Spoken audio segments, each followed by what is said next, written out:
این صدا تخیل شخص را به کوههای برفپوش و پیریخ‌های تاجیکستان میبرد.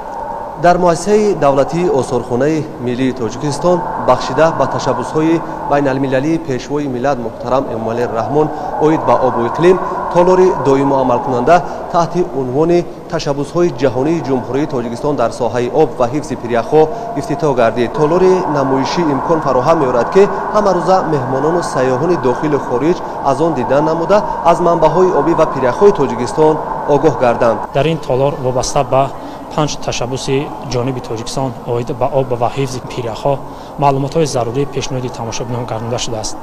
از جمله وابسته به 4 تشبس جمهوری تاجیکستان اوید به آب با استفاده از عکس‌ها روند چاره‌بینی‌ها از قبیل سیمپوزیوم و فرم‌های بین‌المللی وابسته به مسائل آب در کشورهای مختلف جهان از جمله شهر دوشنبه انعکاس گردانده شدند. با این مقصد در آثارخانه ملی تاجیکستان چاره‌بینی برگزار گردید. در چاره‌بینی نمایندگان دستگاه اجرایی پرزیدنت جمهوری تاجیکستان، وزارت انرژتیک و ذخیره‌های آبی تاجیکستان، اکادمی ملی علم‌های تاجیکستان، مرکز پیریخ‌شناسی، نمایندگان 20 کشور جهان، عالمان و پژوهشگران، اینچنین آموزگاران و دانشجویان اشتراک نمودند. تشبس‌های جمهوری تاجیکستان با اقدام جناب عالی پیشوای ملت پرزیدنت جمهوری تاجیکستان امامعلی رحمان بررسی شده است و این تشبس‌های آخرانی که پرزیدنت جمهوری تاجیکستان جناب عالی محترم امامعلی رحمان پیشنهاد گردیده بود و در قدنامه عمومی سازمان ملل متحد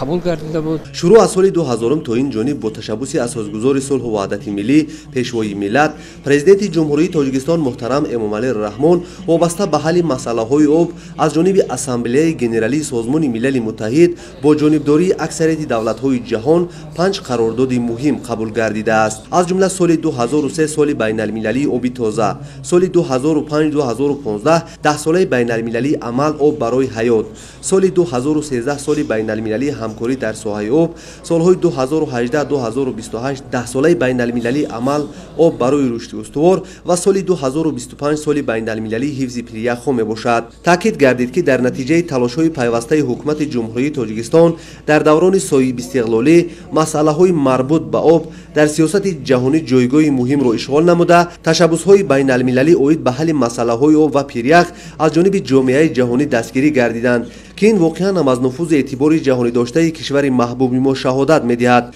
امروز جامعه جهانی اساسگذار صلح و وحدت ملی پیشوای ملت پرزیدنت جمهوری تاجیکستان محترم امامعلی رحمان را به حیث پایه‌گذار همه تشبس و اقدام‌های بین المللی در ساحه آب اعتراف کرده است. تشبس‌های تاجیکستان در ساحه آب همیشه مورد دستگیری جامعه بین المللی قرار گرفتند که این اقدام‌ها در بالوروی آبرو و اعتبار تاجیکستان در سطح جهانی نقش مهم بازیده است. نورعلی صفامیدین، محمد سعیدی کمال، شهر دوشنبه، اخبار.